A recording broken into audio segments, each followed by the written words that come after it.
questions. Before rounds, wait at the ballot table to acquire your ballot. Be sure that you don't leave the ballot table until all ballots have been reassigned in case you do receive one that way. Be sure that you don't judge someone that you know or that you've already judged at the tournament. The exception to this rule would be if you saw someone in the preliminary rounds, you could be assigned to judge them a second time when the elimination rounds begin. Debaters may still ask you to clarify what your judging preferences are, and that is because if you were a reassigned judge, they may not know that you were that judge. So just go ahead and answer some of those questions for them if they ask.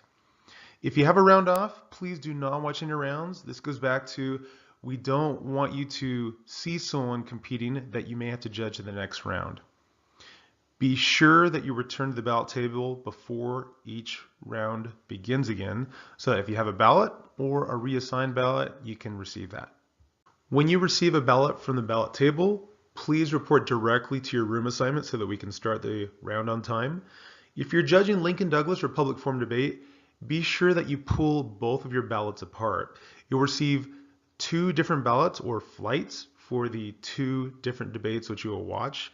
And the reason why is 2 Lincoln Douglas or public forum rounds take the same amount of time as a policy debate round. For remuneration purposes, 1 policy debate round is the equivalent of 2 Lincoln Douglas or 2 public forum rounds. Be sure that you check to have the correct teams assigned you. Sometimes they go to the wrong room. Sometimes judges end up in the wrong room. We just want to make sure that we don't have to start the round over again. Please do not ask debaters what school they're from. Let's take a look at the preliminary information which you will fill out before the round begins.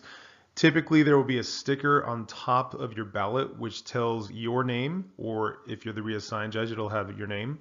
It will then have the codes for the affirmative and the negative teams. The first thing that you will need to do is write down the round number, the room, and your name on top.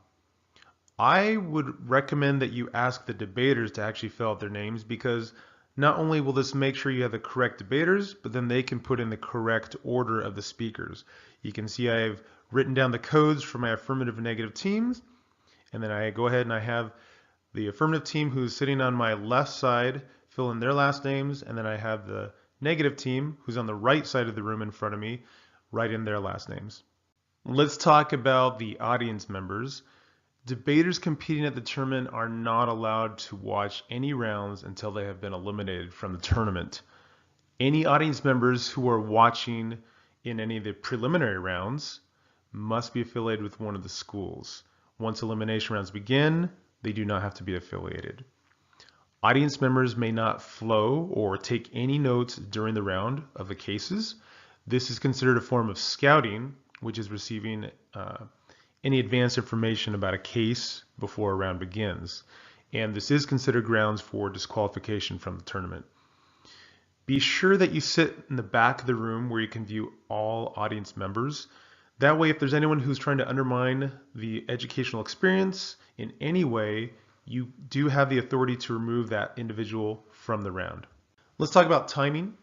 You can use your ballot as a cheat sheet if you forget the speech times, because all of these times can be found on the right side of every ballot. You may designate a timekeeper to keep track of the times, or you can even ask the competitors to time themselves. Please keep in mind that if one partner gives their other partner time signals, this is not considered oral prompting. Just ensure that before the round begins, all participants know how and from who time signals will be given. Debaters may provide a 10-second roadmap before the speech begins so that they can outline the order of their arguments. Be sure that you keep track of how much prep time or downtime each debater or team has used. We're going to switch now to talk about norms which take place during the round. First of all participants must follow the Idaho debate code. That includes judges as well as competitors. These are the governing rules for our state. During the round, do not ask debaters questions, nor make any comments. The only place where you should make comments as a judge is on the ballot. Remember that debaters do not get to choose which side of the debate they are on. You are simply there to choose which side, regardless of your beliefs, has better arguments for their side of the debate. Be sure that you take notes on the arguments presented using a flow, which we'll talk about in just a moment. Fill out the parts of the ballot which you can complete during the round so that you don't have to do a lot at the very end of the round. Let's cover some of the basic vocabulary that you're going to hear in the different styles of the debate. The resolution or bill provides a proposition or the topic of the debate round.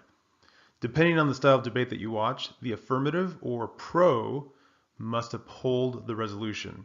What that means is that they must uphold the burden of proof to justify a new position, a change in the status quo, or to support some new advocacy.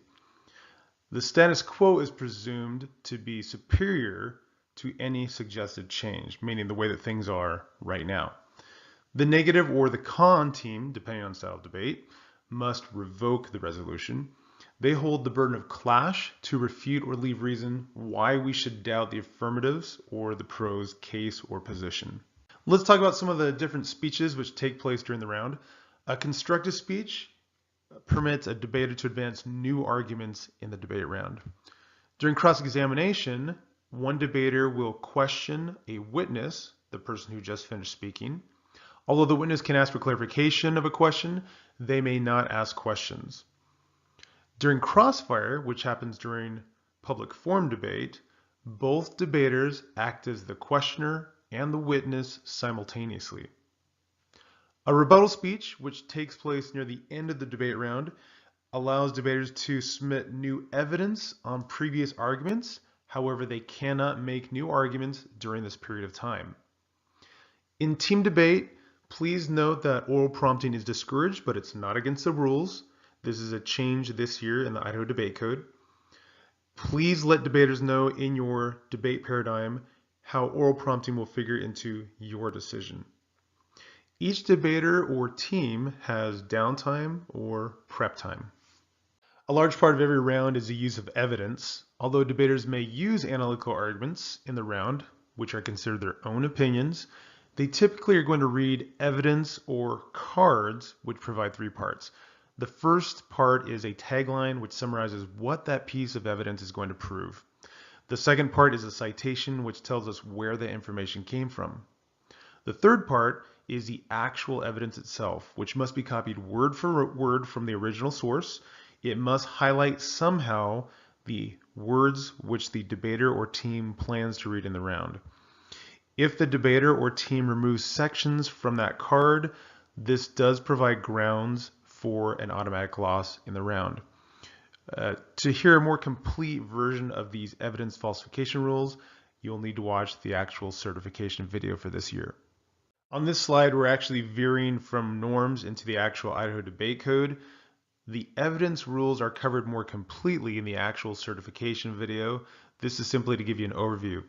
If you're a novice judge watching this, please do not worry. You do not need to memorize this.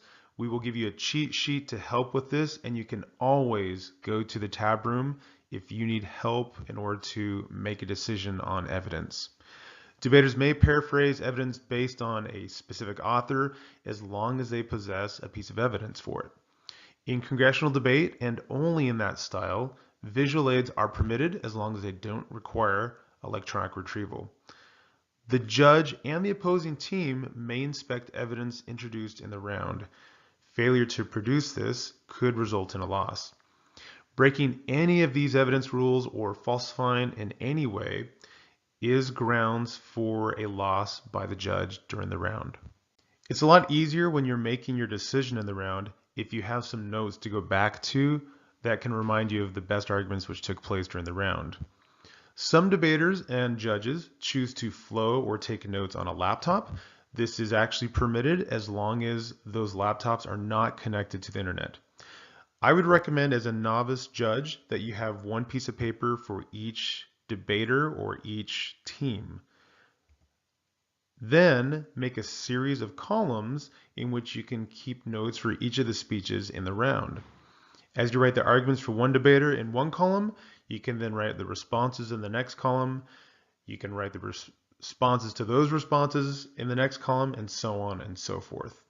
Let's delineate the different styles of debate now, starting with congressional debate. Unlike the other styles, Congresspersons debate multiple resolutions and bills during a single session, meaning there's going to be lots of different topics. Although speeches and questioning periods have definitive times, which we'll talk about in a moment, the session will last between 2.5 and 3 hours. Participants start by electing a presiding officer each session who, through parliamentary procedure, is going to moderate everything that takes place in that round. Typically, there will be a parliamentarian, an adult official who is assigned to that round to monitor those participants' parliamentary procedure. Every congressperson is going to receive a separate ballot in that round. Although you don't need to memorize all of them, congresspersons are going to make many different motions during the session.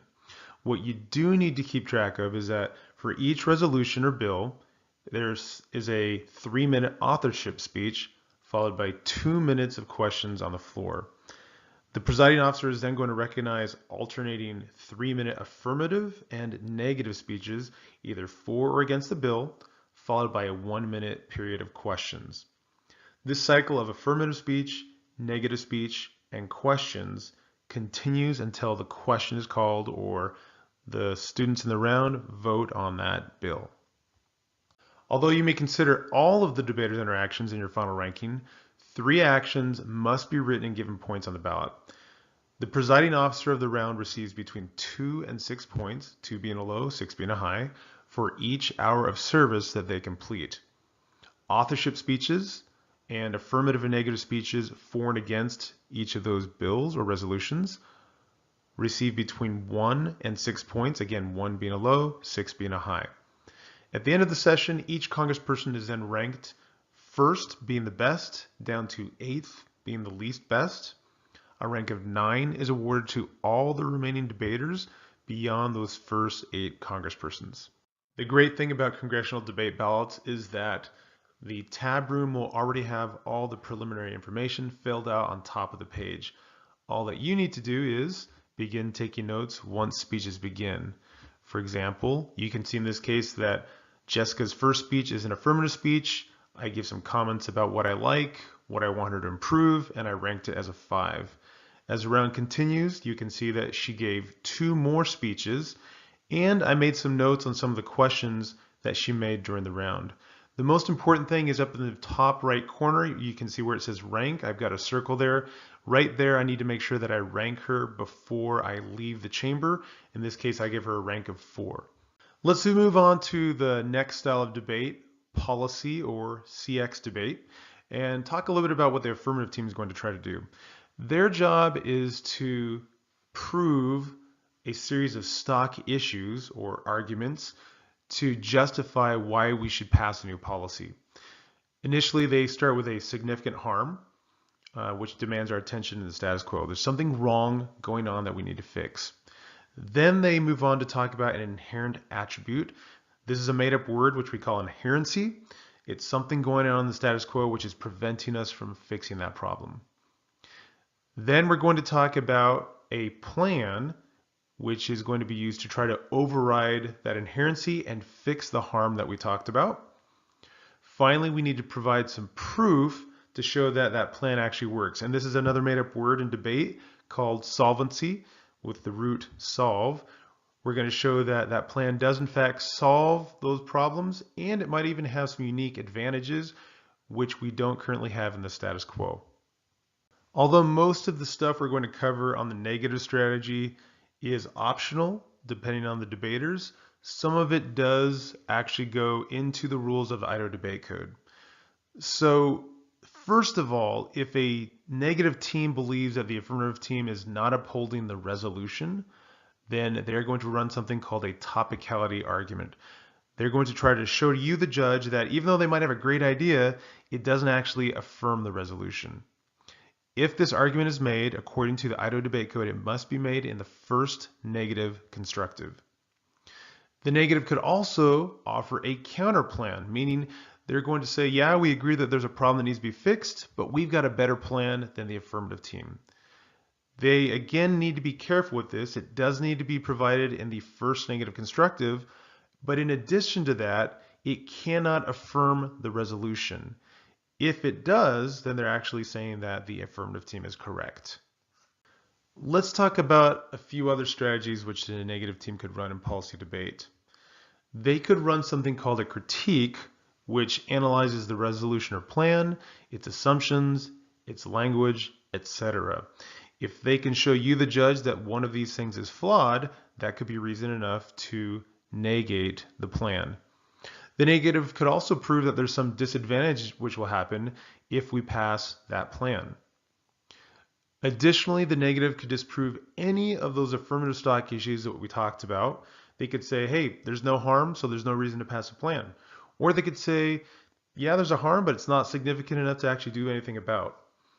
They could say there is a harm, but there's nothing stopping us from fixing it now. We're already doing something about it, so there's no reason to pass a plan.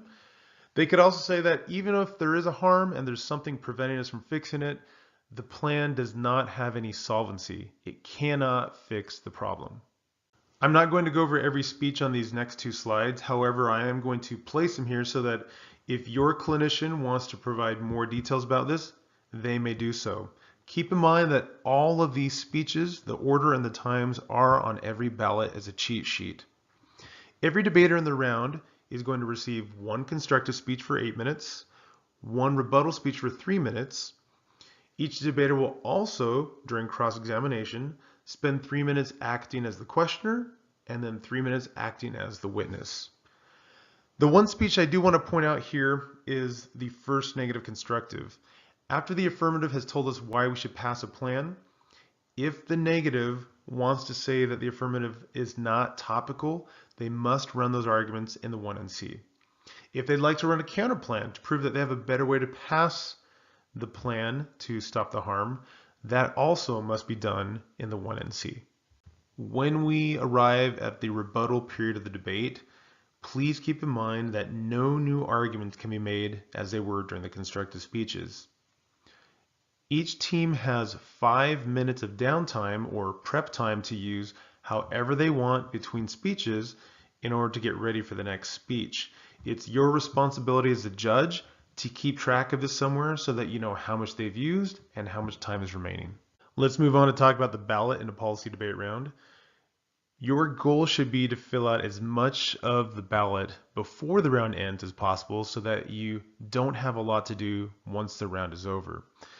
So the first thing you need to focus on is that every debater receives a rate between 32, which is a low, to a 40, which is a high, and they also receive a rank, which is either first, second, third, or fourth. Although all the debaters could tie on the rates in the round, they could all be equally amazing and receive a 40, only one debater can receive first, second, third, or fourth. If you fill out the individual comments during the round, the only thing you're going to need to complete after the round are the rates, the ranks, and the reason for your decision, which we call the RFD, when that debate round finishes. Please be sure that you provide a substantive reason based on the arguments in that round when you are choosing a winning team. Let's take a look at a sample policy ballot. As you can see at the top, you'll already see your name as the judge and the codes of the two teams that are debating. When you get to the round, fill in that initial information on top, the round number, the room, your name, and the codes of the two teams. I again strongly recommend that you have the debaters fill out their names so that you make sure it's those debaters and you can have them in the correct order that they're speaking. Once the round begins, you can start filling out information about what you liked, what you would ask that they improve, so that when we get to the end of the round, you only have those 3 things left to fill out. First of all, their rates. You can see that I've ranked them between 39 down to 37. Because Sanders has a 39, this individual will receive the best rank first, and because Casper has the lowest rate of 37, I will give this individual fourth. At the bottom of the page, I use that space to write my reason for decision, or RFD. I sign my name. I circle the negative because that is the winning team in my eyes, and I write their code 10RS next to that to make sure that I've selected the correct team. Let's move on to our next style of debate called Lincoln Douglas. This is a one-on-one debater format which traditionally focuses on advancing a value position. Although debaters may choose to advance a plan to favor that value position, this is not a requisite. The affirmative may initiate with definitions which shape the scope of the debate round. Traditional LD analyzes conflicting values through a weighing mechanism which we call a criterion. Through that weighing mechanism, arguments weigh either in favor of one's value or against their opponent's value. The affirmative may also choose to run a plan or another method in order to uphold that value position. As in policy debate, in Lincoln Douglas, the negative can use a number of different approaches in order to negate the affirmative side of the resolution. Initially, just like in policy debate, if there's a dispute over the definitions in the round, the first negative constructive must be used to make this topicality argument. The negative may simply refute the affirmative position, or they could uphold a competing value implied by refuting that resolution. Additionally, the negative could run a counterplan, a critique, or any number of other argumentation positions in order to refute the affirmative value position. I will not be going over the order and times for each of the speeches. However, I am posting all of them here so that if your clinician would like to go into more detail, they may do so. I do want to point out a couple of highlights though. First of all, you don't need to memorize this stuff because it's all on the right side of your ballot. Second, each debater receives 13 minutes of speaking time. This will be divided between their constructive time, the rebuttal time, and then each debater must be the questioner and the witness during cross-examination. Third, during that first negative constructive, this is the only speech during which the negative can present a topicality argument or a counterplan. However, counterplans cannot be topical. They cannot affirm the resolution. Fourth, each team receives 3 minutes of downtime. It's your responsibility as a judge to make sure you know how much time has been used and how much time is remaining. Fifth, each debate round in Lincoln Douglas has 2 flights. So you will actually watch 2 rounds, and that counts as a single round for remuneration purposes. Before we look at the Lincoln Douglas debate ballot, I just want to remind you of a couple things. Be sure that you fill out comments to the individual debaters, especially during those prep times, so that you have less to do at the end of the round. Be sure that you give each debater a rate. 32 is a low and 40 is a high. If you fill out individual comments during the round, the only thing you'll have to do is those rates and your RFD, or reason for decision, at the end of the round. Please be sure that when you do your RFD, you provide a substantive reason based on arguments which took place during that round. So let's take a look at our sample Lincoln Douglas debate ballot. As you can see on the other ballots we've seen, your name as well as the codes will be at the top when you receive your ballot from the ballot table. As soon as you get to the room, you're going to fill out the round, the room, your name, the codes of the contestants. But I would strongly recommend that you have the contestants write their names to ensure that you have the correct individuals with the correct codes. Once the round begins, you can start filling in those comments there in green that tell the things that each debater is doing well, the things that you'd like to improve, so that at the end of the round, all you have to do is give a reason for a decision, sign your name, circle the winning team, write their code, as well as make sure that you have rates for each of them in their boxes. Let's look at the final style of debate called public forum. In this team style debate, there are no set burdens. However, each of the teams, which are titled the pro and the con, may not advance a plan or a counterplan. They may advocate a position or a general solution found in the wording of the resolution. In every single round, even if the 2 teams previously debated at that tournament, it initiates with a coin toss in which the winning team can either choose which speaking position they'll be in or which side of the debate they'll be on.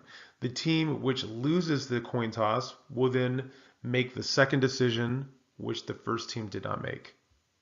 Because the coin toss can change the speaking order in every debate, I'm actually going to go through the speeches for a public forum round. So we begin with the coin toss. Let's say that the winning team decides to be on the pro. That means the losing team of the coin toss would then choose to be first or second. Based on that, we then start the round. So the first 4 speeches are the constructive speeches. For each of these, the debaters receive 4 minutes of speaking time. After the first 2 constructives, we then have crossfire. This is different from cross-examination in that Both debaters will act as the questioner and the witness simultaneously. We then do the next two speeches for the second speakers, after which they will also have a crossfire for 3 minutes. We now move to the rebuttal period of the debate, and I just want to remind you that unlike the constructive speeches, during rebuttals, no new arguments can be made. We are only going to extend upon or introduce additional evidence to support previously made arguments. The first two rebuttals are called the summary speeches. These are each for 2 minutes. After these two speeches, we then go into a period called the grand crossfire. During this period, none of the debaters will be standing. They will remain seated at their desks. All 4 debaters will act as questioners, and all 4 debaters will act as witnesses simultaneously. For the last 2 rebuttal speeches, we enter the final focus period. Each speaker will have 2 minutes, after which we'll end the debate. Throughout this whole process, each team has 2 minutes of prep or downtime that they can divide up however they want. It's your job as the judge to ensure that you know how much each team has used and how much is remaining. Also keep in mind that like Lincoln-Douglas debate, there are going to be 2 rounds of public forum, and this constitutes 1 round of debate for remuneration purposes. Remember that one of your goals as a novice judge is to fill out as much of the ballot as you can during the round so that you have less to do when the round is over. The few things that you do need to fill out are that each team needs to receive a rate. This is not done for each debater, it's simply done for each team. 20 is a low, 30 is a high. If you fill out individual comments during the round, again, you're only going to have to fill out these rates and your RFD when the round finishes. Please be sure that you provide a substantive reason based on the arguments of the round when you're choosing the winning team. When you receive your public forum ballot, you'll again notice that your name and the codes of the 2 teams are at the top. It will always say flip for sides, and if it doesn't, it's still flip for sides because that's how we start every round in public forum. Once sides have been flipped, you can fill in the round, the room, your name, the resolution if it's not already there. This is where it's really crucial that debaters fill out the ballot. In some districts, they require you to put the pro on the left side every time, even if they're not the first team to speak. So you need to find out what that norm is in your district. In other districts, it might be the first team speaking that's on the left side of the ballot.